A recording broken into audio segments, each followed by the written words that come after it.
শিক্ষার্থীগণ,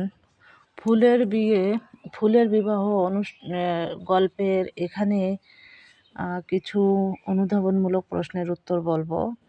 তো 1 নম্বর হচ্ছে, কলিকা কন্যাকে বিয়ের যোগ্য বলার কারণ ব্যাখ্যা করো। উত্তর: কলিকা কন্যাকে বিয়ের যোগ্য বলার কারণ হলো, কলি ফোটার সময় ফুলের বিয়ে হওয়ার আদর্শ সময়। ফুল প্রথমে কুঁড়ি থাকে, একটু বড় হয়ে কলিতে রূপান্তরিত হয়। তখন ফুল ধীরে ধীরে মধু সঞ্চিত হয়, আর ফুল যখন নিজেকে সম্পূর্ণ বিকশিত করে তখন তার জীবনের অর্ধেক সময় অতিবাহিত হয় এবং ফুল তখন মধুতে পরিণত হয়। ফুল ফোটার সময় হলো বিয়ের আদর্শ সময়। এই কারণে কলিকা কন্যাকে বিয়ের যোগ্য বলা হয়েছে। আচ্ছা, 2 নম্বর আছে, বৃক্ষ শাখাতে নথ করিয়া বুঁদিত নয়না অবগুণ্ঠনবতী কন্যা দেখাইলেন। এখানে মুদিত নয়না অবগুণ্ঠনবতী বলতে কি বোঝানো হয়েছে? উত্তর: এখানে মুদিত নয়না অবগুণ্ঠনবতী বলতে লজ্জাশীলা চক্ষু বোঝা কুমারী কলিকা কন্যাকে বোঝানো হয়েছে। মল্লিকা বৃক্ষের কুমারী কলিকা কন্যা বিয়ের কথা চলছিল। এটা শুনতেই কন্যা খুব লজ্জা পায়। কুমারী কন্যাকে যখন ঘটক দেখতে আসে তখন তার লজ্জা আরও বেড়ে যায়। সে আরও বেশি করে ঘোমটা পড়ে এবং চোখ বুজে থাকে। আলোচ্য লাইনে মুদিত নয়না অবগুণ্ঠনবতী বলতে এটাই বোঝানো হয়েছে। এই বাক্যের মাধ্যমে ফুলের কলি অবস্থাটি নির্দেশিত হয়েছে। 3 নম্বর, ঘোমটা না খুললে বর কেন আসবে না?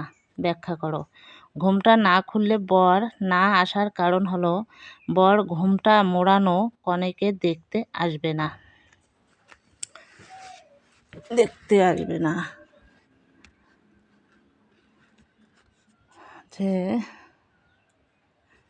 বর কনেকে বিয়ে করে তার রূপ দেখে। ফুলের বিয়েতে রূপের কদর সবচেয়ে বেশি। মল্লিকা ফুলের বিয়ের কথা হচ্ছিল, কিন্তু মল্লিকা কন্যা কিছুতেই ঘোমটা খুলছিল না। ঘোমটা না খুললে কলিকা কন্যার রূপও দেখা যাবে না। ঘোমটা না খুলতে তো বর কন্যাকে দেখতেই পাবে না, আর না দেখে কোনো বরই কন্যাকে বিয়ে করবে না। তাই সন্ধ্যা ঠাকুরুনী দিদি মল্লিকা কলিকে বলেছেন, ঘোমটা না খুললে বর আসবে না। আচ্ছা, 4 নম্বর আছে, গোলাপকে কুলীন বংশ বলার কারণ ব্যাখ্যা করো। গোলাপকে কুলীন বংশ বলার কারণ, গোলাপ সাক্ষাৎ বাঞ্চামালীর সন্তান। বাঞ্চামালী নিজ হাতে গোলাপ রোপণ করেছেন। ফুলের মধ্যে গোলাপের রূপে গুণে অতুলনীয়। রূপ আর গুণের কারণে গোলাপের অনেক কদর। এছাড়া গোলাপকে রোপণ করেছেন এবং স্বয়ং বাঞ্চামালী। তাই গোলাপকে বাঞ্চামালীর সন্তান বলা হয়। আর কোনো ফুলই রূপ আর গুণের এত উন্নত নয়। এ কারণে গোলাপের বংশকে কুলীন বংশ বলা হয়েছে। 5 নম্বর, ফুলের বিয়েতে মৌমাছি কেন যেতে পারেনি? ফুলের বিয়েতে মৌমাছি না যেতে পারার কারণ হলো, মৌমাছি রাতকানা, অর্থাৎ তারা রাতে চোখে দেখে না। ফুলের বিয়েতে বরযাত্রী হিসেবে অনেকেই নিমন্ত্রণ পেয়েছিলেন, আবার অনেকেই কাজ পেয়েছিল। সানাই বাদকের কাজ পেয়েছিল মৌমাছি, কারণ সে অনেক ভালো সানাই বাজাতে পারে। ফুলের বিয়ে হচ্ছিল রাতে, কিন্তু রাতে মৌমাছি চোখে দেখে না। চোখে না দেখলে মৌমাছির পক্ষে সানাই বাজানো সম্ভব নয়। এই কারণেই ফুলের বিয়েতে মৌমাছি যেতে পারেনি। 6 নম্বর, আকাশে তারাবাজি হইতে লাগিল, ব্যাখ্যা করো। আচ্ছা, 6 নম্বর আছে,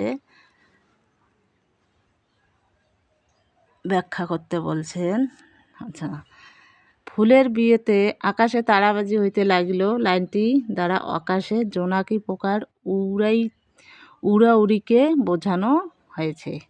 ফুলের বিয়ের কারণ, ফুল বাগানে উৎসব শুরু হয়। মনের খুশিতে সবাই নিজের মতো করে সেজে আনন্দ শুরু করে। বিয়েতে আলো দেওয়ার জন্য জোনাকি পোকা নিজের শরীরে আলো জ্বেলে দেয়। জোনাকি পোকা আলো জ্বেলে উড়াউড়িকে বোঝানোই লেখক বলেছেন আকাশে তারাবাজি হইতে লাগল। কারণ তারাবাজি জ্বালালে আগুনের ফুলকি যেভাবে চারিদিকে ছড়িয়ে পড়ে, জোনাকির দলকেও সেরূপ দেখাচ্ছিল। তারপরে 7 নম্বর আছে, করবী দলকে সেকেলে রাজাদের সাথে তুলনা করার কারণ ব্যাখ্যা করো। আচ্ছা, করবীর দলকে সেকেলে রাজাদের কারণ ব্যাখ্যা আছে।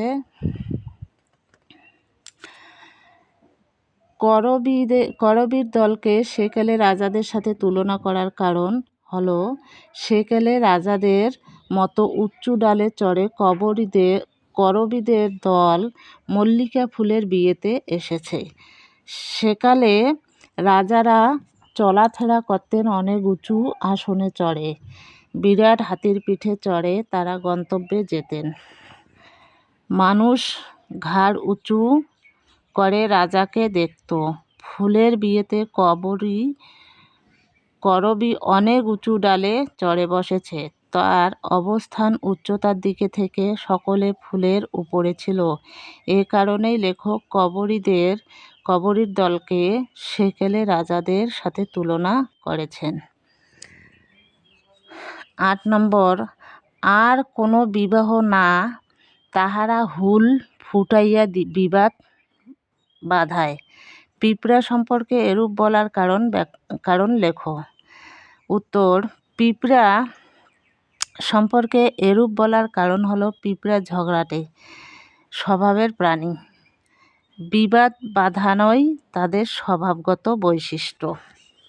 আচ্ছা, তারপরে আছে স্বভাবগত বৈশিষ্ট্য।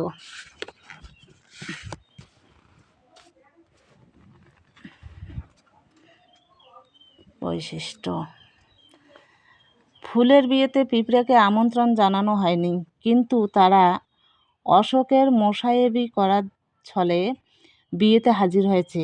তাদের গুণের চেয়ে দাঁতের জ্বালা বেশি। সব বিয়েতেই কিছু কিছু অনাকাঙ্ক্ষিত অতিথি দেখা যায় পিঁপড়ার মতো, যারা ঝগড়া বাঁধাতে ভীষণ পটু।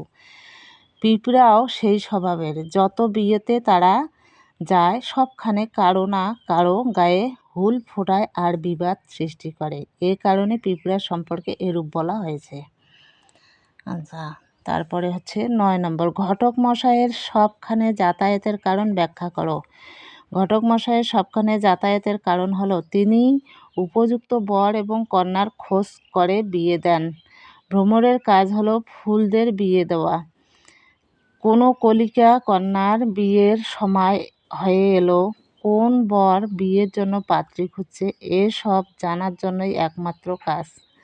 আর বিয়েতে সম্বন্ধ স্থির হলে ভ্রমরের ঘটকালি তথা বিয়ের সম্বন্ধ মিলিয়ে দেওয়ার পারিশ্রমিক নেওয়া। এ কারণে ঘটক ভ্রমর সবখানে যাতায়াত করে। 10 নম্বর, আহ্লাদে ঘোমটা খুলিয়া মুখ ফুটাইয়া পরিমল ছুটাইয়া সুখের হাসি হাসিতেছে, ব্যাখ্যা করো। উত্তর, আলোচ্য লাইনটি দ্বারা মল্লিকার কন্যাকুল এবং ভগ্নীদের আনন্দকে বোঝানো হয়েছে। অনেক দেখাশোনার পর মল্লিকা কলিকা কন্যার বিয়ে স্থির হয়। ফলে মল্লিকা কলিকা কন্যার মনে আনন্দের জোয়ার এসেছে।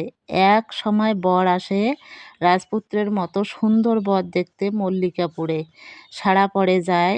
এ কারণে কন্যাকুল ভগ্নীরা সুখের হাসি হাসতে থাকে। তারপরে আছে 10 নম্বর। 11 নম্বর আছে, রসময়ী মধুময়ী সুন্দরীরা বরকে কেন ঘিরে বসলো, ব্যাখ্যা করো। রসময়ী মধুময়ী সুন্দরীরা বরকে ঘিরে বসার কারণ হলো বরের সাথে তামাশা করা। আচ্ছা, তামাশা করা। বিয়ের পর বরকে বাসর ঘরে নিয়ে যাওয়া হলো সদ্য বরের সাথে দুষ্টমি করার জন্য। রসময়ী মধুময়ী সুন্দরীরা উদ্গ্রীব হয়ে থাকে, কারণ বিয়ের মতো আনন্দদায়ক শুভ কাজে সবার মনে আনন্দের ফোয়ারা বইতে থাকে। বরকে বাসর ঘরে নিয়ে যাওয়ার পর বর খানিকটা লাজুক থাকে, সেই লজ্জাকে আরও বাড়িয়ে দিতে রসময়ীরা বরের চারিদিকে ঘিরে বসে, বরের সাথে দুষ্টুমি করে। 12 নম্বর হচ্ছে 12 নম্বর ঝুমকো ফুলকে বড় মানুষের গৃহিণীর সাথে তুলনা করা হয়েছে কেন? আচ্ছা, এটা হচ্ছে